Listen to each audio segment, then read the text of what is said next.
ছেলে মেয়েদের সকলকে আমার ভালোবাসা জানাই। যারা আছে সঙ্গে শিক্ষকেরা তাদের সকলকেও আমার অভিনন্দন জানাই।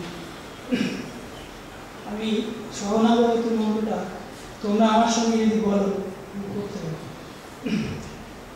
সকলে যারা এখানে আছে সবাই মিলে সহনাবতী মন্ত্রটা বলবে।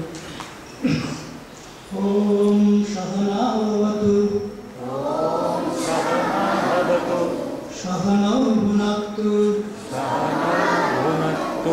সহ বীর্যং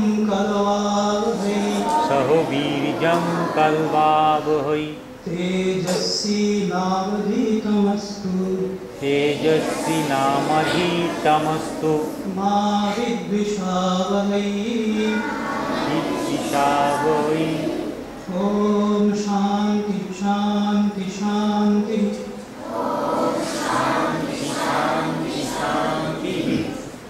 এই মন্ত্রটা স্যারেরা পরে শিখিয়ে দেবেন। এই মন্ত্রটা খুবই গুরুত্বপূর্ণ একটা মন্ত্র। বৈদিক যুগে যখন ছেলেরা আর তাদের শিক্ষকেরা ঋষিদের কাছে একসঙ্গে পাঠ শুরুর আগে এই মন্ত্র করত। এই মন্ত্রের অর্থ আমি একটুখানি বলে দিচ্ছি। এখানে এই মন্ত্রের মানে জিস্ট এইটাই যে এখানে ছাত্র এবং শিক্ষক উভয়ই মানে নিজেদেরকে ছাত্র হিসেবে গণ্য করছে এবং শিক্ষক প্রকৃত যে শিক্ষাদাতা তিনি হচ্ছে পরমেশ্বর।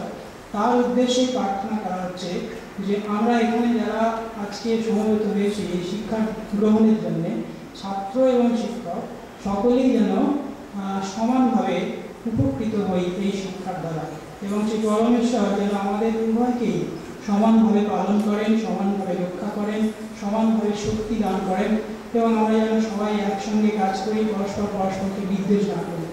তো এইটা একটা খুবই সুন্দর মন্ত্র। এই মন্ত্র দিয়ে বৈদিক যুগে ঋষিরা কাজ শুরু করত। আজকের এই অনুষ্ঠান রবীন্দ্রনাথের শতবর্ষ জন্মজয়ন্তী অনুষ্ঠান। সকলের খুবই আনন্দের অনুষ্ঠান। আর একটুখানি খুব খুঁতে বা দুঃখের ভাব আছে। আমাদের প্রিয় মহারাজ আজকে অনুষ্ঠান নেই, যিনি গদাধর উদ্বোধনের উদ্যোক্তা, তিনি অসুস্থ। আমরা সকলে প্রার্থনা করবো তিনি শীঘ্র যাতে ফিরে আসেন সুস্থ হয়ে আমাদের মধ্যে। রবীন্দ্রনাথের নিয়ে এখন ছেলেদেরকে বিশেষ কিছু বলার নেই। এরা ধীরে ধীরে বুঝতে পারবে রবীন্দ্রনাথের অবদান আমাদের দেশের ক্ষেত্রে। বিশেষ করে টিচাররা যারা এখানে আছে তারা যদি রবীন্দ্রনাথকে তার শিক্ষা চিন্তাগুলো দেখে তাহলে দেখবে খুবই গুরুত্বপূর্ণ সব জিনিস আছে যেগুলো আমাদের এই গদাধর উপাধ্যায় প্রকল্পে খুব কাজে লাগবে। রবীন্দ্রনাথ শান্তিনিকেতন শুরু করেছিলেন যে ভাব নিয়ে, সেই একই ভাব স্বামীজিও মানে চেয়েছিলেন মানে আমাদের দেশে শিক্ষার মূল ভাব হিসেবে প্রচার করতে। রবীন্দ্রনাথ চেয়েছিলেন যে শহরের কোলাহল থেকে দূরে একটা খুব সুন্দর পরিবেশ চাই, যে অ্যাটমসফিয়ারের ভেতরে শিক্ষক এবং ছাত্র একসঙ্গে মানুষ হবে। তো সেই নিয়ে যেখানে প্রকৃতির সঙ্গে ছাত্রদের এবং শিক্ষকের একটা নিবিড় যোগাযোগ থাকবে। তো আমাদের এই আশ্রমে এই গদাধর উপাধ্যায় প্রকল্পের যে শিক্ষা, এটা একটা বিশেষ সুযোগ যে এখানে প্রত্যেক দিন ছাত্ররা এবং শিক্ষকেরা এরকম একটা বড় পরিবেশে একসঙ্গে শিক্ষা লাভ করতে পারছে।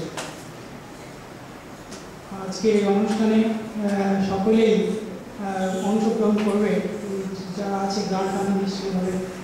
তো অনুষ্ঠান সুন্দরভাবে সম্পন্ন হোক এবং সকলে ভালো থাকুক এই প্রার্থনা করে আমি আমার বক্তব্য শেষ করছি। শান্তি শান্তি।